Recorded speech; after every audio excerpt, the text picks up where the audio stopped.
think in a couple of days we're going to get back down to in the 40s at night, so kind of interesting. Still like way kind of into the fall versus the winter yet, so we have no idea what kind of cold weather is coming in January. Wow, looks like our snakes are shedding. There's a shed skin, or at least half of one right there, so there's a good 2 foot to 30 inches between the head and mid-body there. Not sure where the other half of the skin is. So when are we going to start working on this mound, this like second raised bed here for like a single tree and maybe some little shrubs or perennials or annuals or whatever? We had pretty good weather until like a few days ago. It started getting these major rains and then tornado watches, and the mosquito population wasn't done, but it was low. And then we got these monsoons, and I opened the door yesterday, and it was like a sauna. Even though the temperature wasn't super high and the sun wasn't like fully out, the clouds just covered the sun. It still just felt horrible just because of the amount of humidity. And we got to basically start doing major work on this. And when I say major, it's not like building this other raised bed over here where we had to start from the ground up. There was like a 3 foot section where 3 foot high, 34 inches, something like that, where the tip of this mound already is. So we just need to kind of go around it and just build it up a little bit more. But I don't think it's going to be super easy, but not super hard. It's a much smaller area. And I don't know if I said what I could potentially put there, but I'm thinking if we can keep avocados alive during the winter, the Mexican avocados, which are the most cold hardy. And I think an avocado tree would be very nice there. Now, on the downside, if there is a downside, avocado roots probably aren't 3 foot deep. It may be too high on the tip of that hill for it. I'm not sure how much will break down and make the whole earth go down over time, from composting. This is a root system that died, a tree that fell over, and it's still going through that long composting process with all the dirt up here too. So I don't know, maybe it's probably not going to go down as fast as a new bed that is going to go down every season, and you're going to have to keep replenishing it for 2 or 3 seasons or more. But I imagine it's going to have some of that replenishment. But yeah, it would be nice if it goes down to about 12 or 14 inches over time. Or we may have to actually plant the avocado on the side where it's lower, maybe 14 inches above the normal ground level. And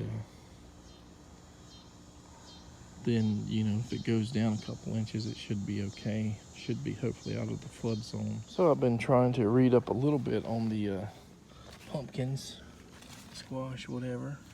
And this is number 2. This is the second one I found growing. It's most likely the second largest one in all of the hundreds of feet of vine, unless there's something hidden in the middle that I haven't seen.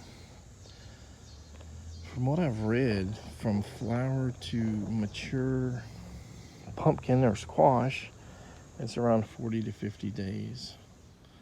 And I'm not exactly sure how old the biggest one is, but we can go back to this guy being small and count the days and see how much it grows, and maybe stop this at 35 days or something and then take a look.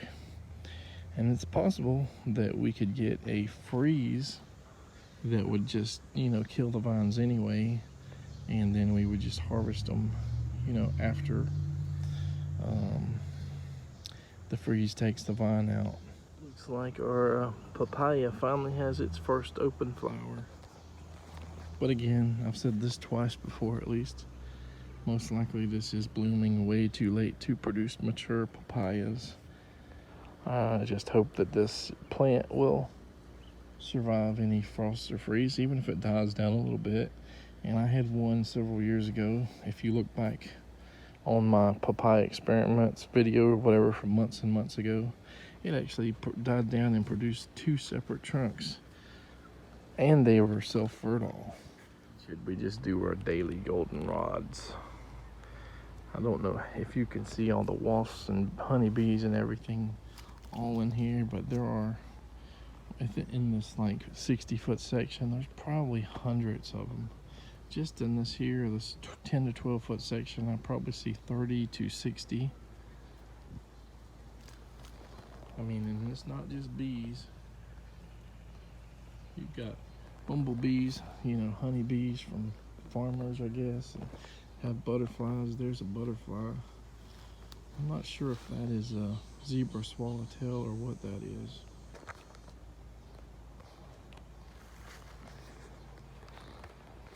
They're majorly enjoying the goldenrods now. They're majorly enjoying the Biden's alba, the Mexican tithonia. If bottle brushes were in bloom, they'd be enjoying them too, but I don't think any of them are blooming right now. Now we're kind of in this in-between period where there's really not much happening. It's kind of like spending all of your extra money and then waiting for next payday to come along. But it's a little bit longer than, you know, a payday period. We're waiting for, you know, a nice freeze or a couple freezes to wipe out all the weeds. We're waiting for, you know, we're waiting for some of the winter to go over, you know, until like right before spring, you know, the buds come out for like paws and stuff like that, so we can do some of the grafting projects. But also somewhere between, you know, fall and spring, doing more plants and trees and stuff, you know, to put directly in the ground. Also, we obviously want to see how well everything survives the winter. Well, there's avocados or, you know, longevity spinach, and, you know, all of the like the strawberry guavas, lemon and yellow guavas, the black Suriname cherry, and cherry of Rio Grande and stuff like that are considered more tropical or at least subtropical. Are they going to survive in Wetlands Zone 1? So many different things we're waiting to see, and if everything goes okay, are we going to expand more? You know, we still have a few years hopefully before we see if the jaboticabas, if we have a nice microclimate somewhere where it'll survive the winters, maybe also in Wetlands Zone 1. But right now they're, you know, too small probably to even try to overwinter them or plant them in the ground. Although I did put seeds here, there, and everywhere. Did any of them come up? Are any of them going to survive? If they did, it's hard to tell. Probably not, but that's where we're at. We're basically in a period of waiting. You know, if we get some little gardening stuff done here and there until that time comes, that's fine, but you're probably not going to see a whole lot of big updates. You know, hopefully we'll see like a pumpkin, you know, update when we finally are able to harvest them or something. We're pretty much done with the persimmon season. I think we got 3 or 4 persimmons left on the tree. Birds may get them before they soften on the tree. We'll probably just keep them there a few days and see. And then if they're still there and they're ripe and ready to eat, we'll eat them, and that'll be it for the season.